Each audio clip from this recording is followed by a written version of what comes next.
Big Boss Malayalam season 7 live അപ്ഡേഷനിലേക്ക് നമുക്ക് പോകാം. അതിനു മുന്നേ എൻ്റെ ചാനലൊന്ന് സബ്സ്ക്രൈബ് ചെയ്യുക, ഷെയർ ചെയ്യുക, ലൈക്ക് ചെയ്യാൻ ബെൽ ബട്ടനും കൂടി അമർത്തിക്കോളൂ കേട്ടോ.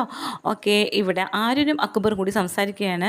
അനുമോളെ കുറിച്ചിട്ടാണ് സംസാരിക്കുന്നത്. അക്ബർ ചോദിക്കുന്നുണ്ട്, എന്താണ് അവൾ ഇന്നലെ മൈക്ക് മാറ്റിയിട്ടിട്ട് നിന്നോട് പറഞ്ഞത് എന്ന് ആര്യനോട് ചോദിക്കുന്നുണ്ട്. അപ്പോൾ ആര്യം പറഞ്ഞു, അതെന്താണെന്ന് വെച്ചാൽ അക്ബറിനാണ് ഇവിടുത്തെ പ്രൈസ്.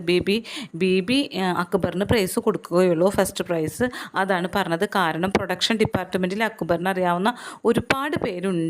അതുകൊണ്ട് അക്ബറിന് ഇത് കൊടുക്കുകയുള്ളൂ. 50 ലാക്ക് അക്ബറിനാണ് കൊടുക്കുക, അല്ലെങ്കിൽ പിന്നെ ഒരു കോമണർക്കാണ് കിട്ടുക എന്നൊക്കെയാണ് പറഞ്ഞത് എന്ന് പറഞ്ഞു. അതുകൊണ്ടാണ് അക്ബറിൻ്റെ എല്ലാ തെറ്റുകളും ലാലേട്ടൻ വരുമ്പോൾ ഈ ബി ക്രൂ ചൂണ്ടിക്കാണിക്കാത്തത്. ലാലേട്ടൻ ചൂണ്ടിക്കാണിക്കുന്നത് മുഴുവൻ അനുമോളെ തന്നെയാണ് ഫോക്കസ് ചെയ്യിക്കുന്നത്. അക്ബറിനെ ഒരു തെറ്റ് പോലും ചൂണ്ടിക്കാണിച്ച് അക്ബറിനെ താഴ്ത്തി കെട്ടുന്നില്ല ജനങ്ങളുടെ മുന്നിൽ എന്നാണ് പറഞ്ഞത് എന്ന് പറയുന്നു.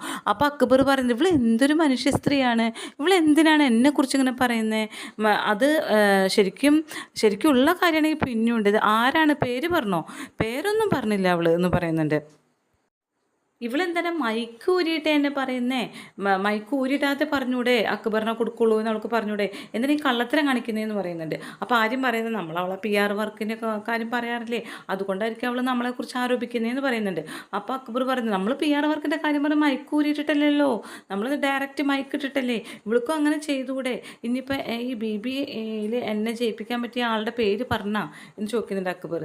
അപ്പോൾ ആരും പറഞ്ഞു, പേരൊന്നും പറഞ്ഞ, നീ അത് കാര്യമൊക്കെ എടുക്കണ്ടടാ, അത് അവളുടെ ഊഹം വെച്ച് പറയണതല്ലേ, നീ നിൻ്റെ കളി വെച്ച് നോക്ക് എന്ന് പറഞ്ഞാൽ ആരും സമാധാനിപ്പിക്കുന്നുണ്ട്.